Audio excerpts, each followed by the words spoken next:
கிராமத்துல இருக்கிறவன் உழைப்பாளிகள் அவன்கிட்ட என்ன பணம் இருக்கும், அவனுக்கு போதை தேவைப்படும். அப்போ கல்லுன்றது ஒரு சாதாரண, அவனுக்கு குறைந்த காசுல அவன் அதை குடிச்சிட்டு அவன் மீதியே வீட்டில் கொண்டு போய் கொடுப்பான். நீங்கள் என்ன பண்ணீங்க, எல்லாத்தையும் என்கிட்டே கொடுக்கணும், நாங்கள் எதுக்கு ஆளை கட்டி வச்சுருக்கோம், நாங்கள் கவர்மெண்ட் எதுக்கு சரக்கு வைக்கிறோம் அப்படின்ட்டு டாஸ்மார்க்கை இது பண்ணி ஒரு சரக்கு விலையை நீங்கள் ஒவ்வொரு தடவை ஏற்றுறீங்க. ஏற்றுனது இல்லாமல் கூடுதலாக 10 ரூபா கொடுங்குறீங்க. அவன் வாங்கிட்டு எங்கே போய் குடிப்பான், ரோட்டில் குடித்தா போலீஸ் பிடிச்சிக்கும். பக்கத்துலேயே பாருன்னு ஒன்று வச்சுக்கிறீங்க. பார் யார் எடுக்கிறா, கட்சிக்காரன். உள்ளே போனால் நேற்று ஏதோ ஒரு ப்ரெஸ் மீட்டில் பார்த்தேன், ஒரு ஆம்லெட்டு இந்த ஆப் பாயில் 50 ரூபா.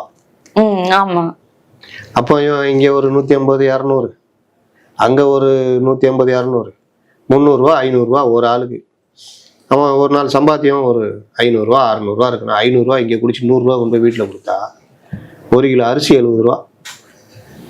என்ன செய்வாங்க, கஞ்சி காய்ச்ச குடிப்பாங்க, பசங்களுக்கு படிப்போ மற்ற விஷயம். அப்போ இந்த விவகாரங்கள் உங்களை உழைப்பாளி மக்களை பாதிக்குதா இல்லையா? இன்னைக்கு மது பிரியர்களா இருக்கிறவங்கல 90% உழைப்பாளி மக்கள் தான்.